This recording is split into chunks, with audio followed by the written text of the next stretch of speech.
Si Aling Luz. Nanay Luz, dito kayo. Bumati kayo. Oy, binabati ko Manggaan, Pasig. Taga Santo Niño Elementary School. At saka yung mga parent ko dyan, binabati ko yung nanay ko sa General Luna, binabati ko Nanay Juliet. Ay, may yung palang teacher ng anak ko. Nandiyan. Baka makalimutan ko siya. Baka, tsaka yung mga suki ko sa mani. Baka makalimutan ko rin kasi wala akong magiging suki sa araw-araw eh.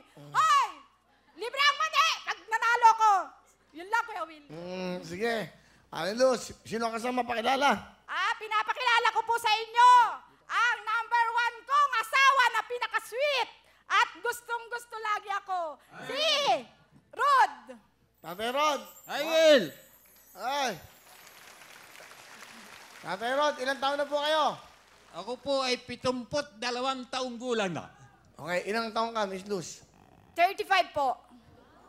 Ilang years ang gap? 37, Will. Wow. Tao na kayo ng 37, wala pa si Luz sa mundo. Wala pa. Wow. Ang gandang kwento. Saan kayo nagkakilala ni Luz? Sa bahay kasi naging trabahador ko siya sa bahay. Ano po naging trabaho? Taga-tingin, taga-alaga ng mga apo ko. So kayo po ba byudo? Nagkahiwalay kami nung una kong asawa kasi habang hindi mo natatanong, nagtagal din ako sa abroad.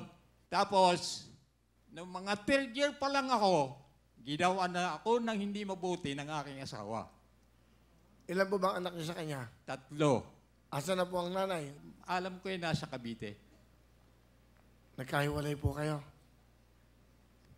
Hiniwalay ang una po. Naghiwalay na kami. Binigay ko ang laya niya at pinabayaan ko na para naman mag-umpisa ko ng sarili kong buhay.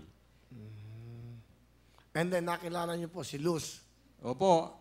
Nung uwi ko nga po, nung 2007, 2 taon na pala siya sa bahay. Ako'y wala gawa na nasa abroad ako. Sino kumuha sa'yo? Yung pong kamag-anak din po nila. Kailan nangyari yung nagkaroon kayo ng, kumbaga, yung pagtitinginan? Masyado po siyang, masikaso. Kapag hindi pa ako kumakain, lagi siyang tanong ng tanong. Sabi ko, ba't ka tanong ng tanong? Ay, kakain din ako pag Kasi, sir, ko po ang ko sa kanila, syempre, tinatrato ko silang amo.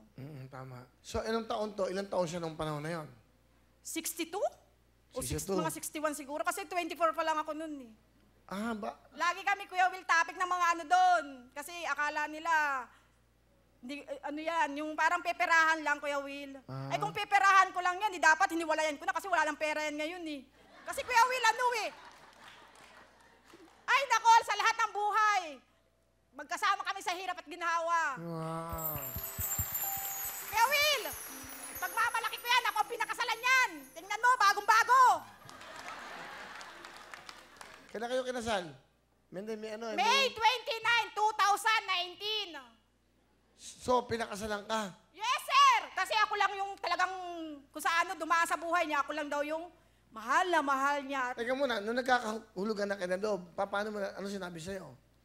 Parang ayaw ko, Kuya Will, parang hindi naman di ba? Dalagan-dalaga ako nun. Kuya Will, dalagan-dalaga ako, wala akong kaano-ano. Pag dumidikit nga yan, parang yung balahibo ko, tumatayo eh. So, wala kang experience sa Wala, Kuya Will. Kasi Tapos, sabi ko, kailan ka nang bumigay? nung 1 year na kami. Tapos, ano sabi? Seryoso talaga siya. Ano sabi sa'yo? Sabi niya, wala akong pinapakasalan pa, pero meron akong nakaraan. Sabi ko talaga, di patunayan mo, di gumawa kami ng isa.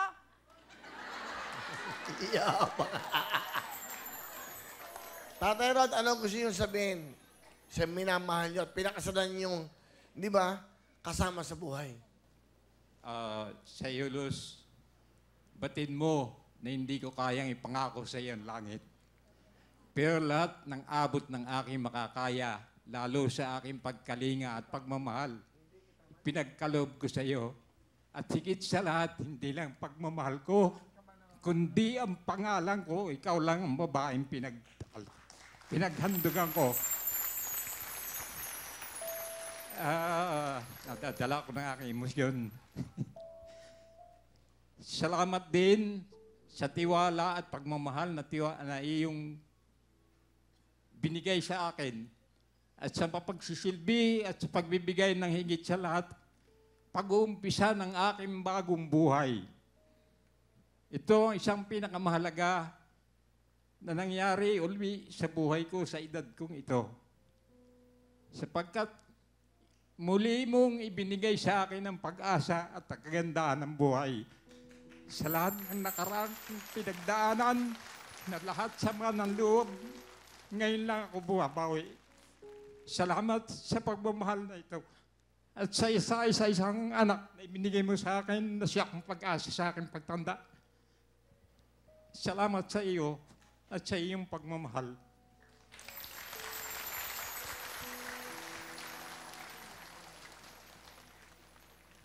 Paalagaan kita kahit anong mangyari. Hindi kita ikakahiya kahit sino pa sila. Basta tayong dalawang magkasama tayo nagsasama, wala silang pakialam. Basta tayo, buo at masaya.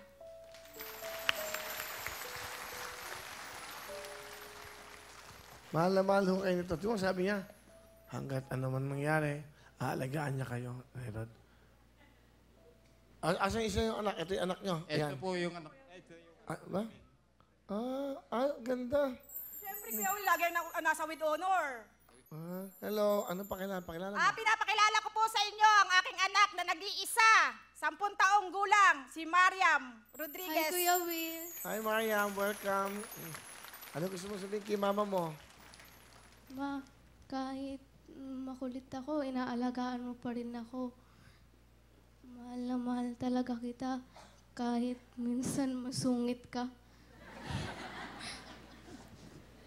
Masaya ka ba? Dito mama mo, saka papa mo? Opo. Ikaw, ano gusto mo sabihin sa anak mo? Anak, mag-aral ka ng maayos. Sapat na yan. Basta, lagi tayo umakit na stage. Proud ako. Kasi yung mga kapitbahay natin, sabi nila, manang-mana ka sa nanay mo. Yun, totoo yun. Bakit? Bakit? Matalino ako eh. Ano ba siya? Honor? Matalino din siya eh. Ano ba siya? Lagi siya with honor sa school. Wow, galing naman. Lagi, taon-taon yan. Kaya Will, umakit ako. Proud na proud ka. Oo, syempre. Palapakan po natin si Tatay Rod. Si Mariam, okay.